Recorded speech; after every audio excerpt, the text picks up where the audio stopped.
Here we are back to another great episode of Grow Through Positivity. Today's guest is Mike. Mike and myself met on LinkedIn.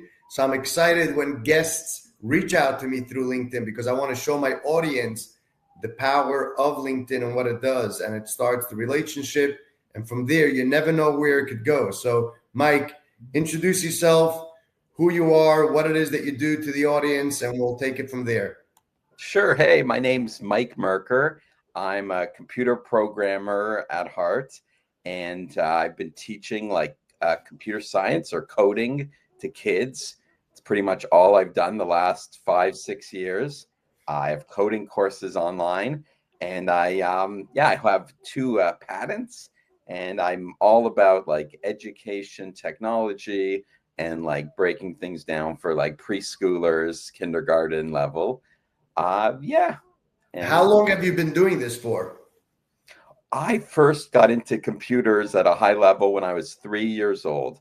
My dad was purchasing software, like experimental software back in the late 80s. My mom was installing computer systems. So I grew up with like 3.5 printers in the basement and three different computers. And my mom was teaching me Lotus 1, 2, 3 and spreadsheets when I was peeing in diapers. Yeah.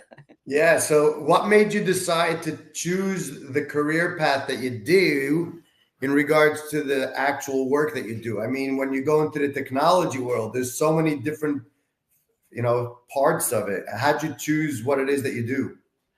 Great question. I've been told I'm like a mad scientist and an entertainer kind of guy, and I've always been, I don't know, crazy creative. I've always done like arts, painting, drawing.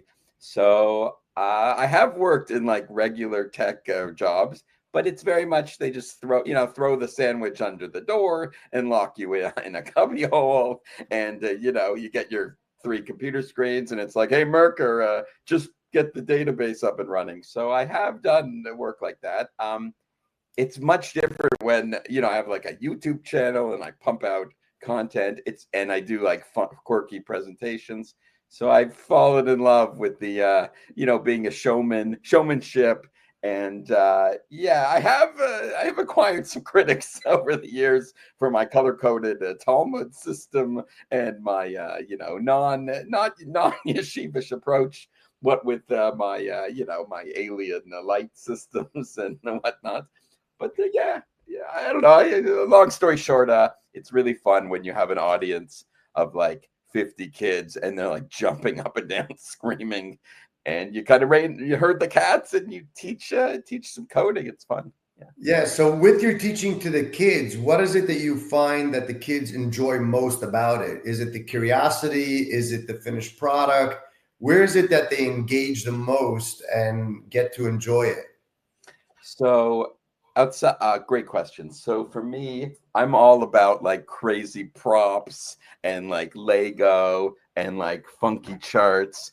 And so if you walk into like a typical father-son learning program, Motzi Shabbos, or like, I don't know, a Saturday night, people have, black and white books, black and white hats. I come in with my son and we bring like props and we make and crazy charts and we make a mishigas, and then at the same time we're like memorizing stuff. So I would say that kid we attract a lot of attention. They're like, "Are you sure you're supposed to be here, Michoyo?" So I've grown. It's fun. I'm all about learning should be fun, and no more rote memorization. Crazy, learn with your hands. And yeah, Montessori. I'm a big advocate for Montessori, which means the child's in charge. The kid is on their own adventure. You can have a room of 20 kids. Everyone should be running in their own direction. The teacher should be at the back having a coffee, complaining. We don't need the 1950s, a dictatorial Rebbe at the front yelling, just a stender. No, that's old school.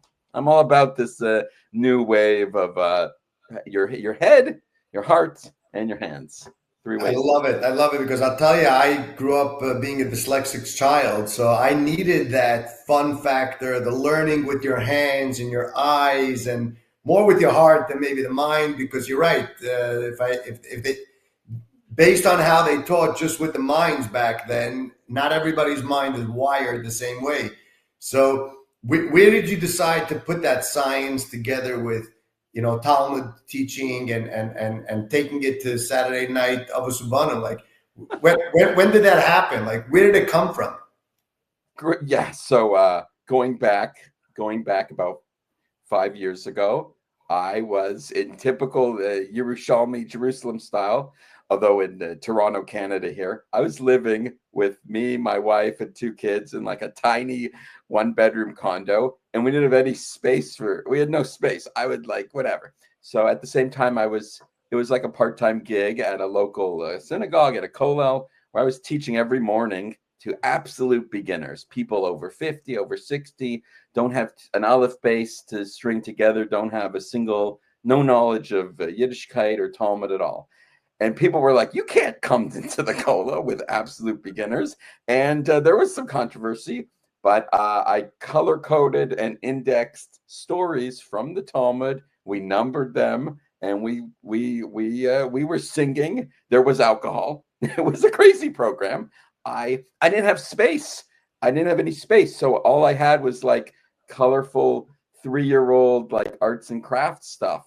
So all my notebooks and all my materials got like color coded, with my 3-year-old going over with a crayon anyway. So, and my shirt had colors on it. So I kind of just went with it. I didn't have any, whatever. It was a paying gig. And so I became known as the guy with the colorful Gemaras, and the guy with the the guy who's numbering and charting everything. And yeah. And also I was told, just teach beginner, quotes from, like, just teach Torah, just teach Chumash, beginner stuff. And I'm like, no way, we're gonna have Midrash and the Gemara, and we're not being put in the kindergarten here. So I would sit among like the serious scholars, and we had a little party. I did that off and on for 7 years. Yeah. Are you planning on turning it into a curriculum, or is it already a curriculum that someone could go out and purchase aside for your courses? Like, if I want to engage in a system, is it available out there? Totally. Yes. Yeah. There's Tell me actually more. it's available. I'm actually have in my basement. I have a binding machine now, a coil binding machine with hundreds of coils. I literally am. A friend just messaged me last night who lives around the corner. I'm putting together materials to submit to Art Scroll of like 1,000 stories from the Gemara, my favorite 1,000 stories, all color coded, indexed from the page. I have materials. Yeah. Beautiful. So yeah, I would love to see that. And I guess if you're giving it and working with Art Scroll, that's amazing, and you'll be able to impact the world with the next best visual, and hopefully you send some props with it as it goes, so that people that want to be able to touch it and feel it and understand it. Yeah. So I want to go there. How did you get into the pattern items? Typically, in the science world, you get stuck on always coming up with a new invention, another invention. How did you actually recognize to take the time to actually go through the process and patent something? Where did that passion or vision come from? So I was, when I was teaching people, these were not always the nicest, softest guys. One guy was, these are serious business people, and they demanded, al regel achas, give me as much rabbinical Judaism as fast as possible. I had to come up with it to keep the job, to keep the paycheck going, to keep the lights on.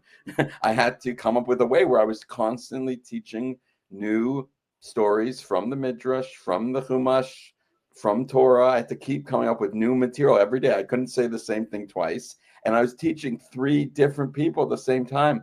And one time I taught the same story twice, and the guy's like, what am I paying you for? You already taught me this. I'm like, oh crap. So I had to come up with a Dewey Decimal System. I had to come up with like a chart where I could be like, okay, person A, I taught, okay, this book and these stories. And person B, he wants something really exciting today, and he'll get the spiritual stuff tomorrow.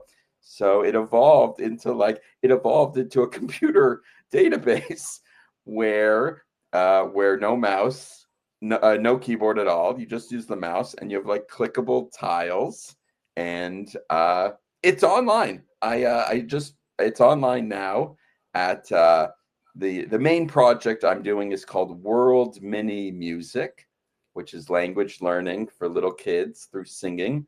World Mini Music. And if you go to worldminimusic.com, I have left the Talmud book game is still there. You can click and search around stories, and it's fast. And when I was worn out, I would put the computer in front of the guy and go have a coffee.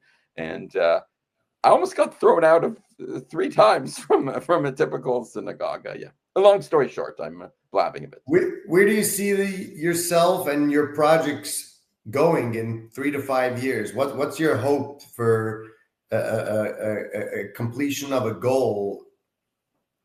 Great question. So actually, although Canadian, I was actually in Las Vegas at a trade show all last week.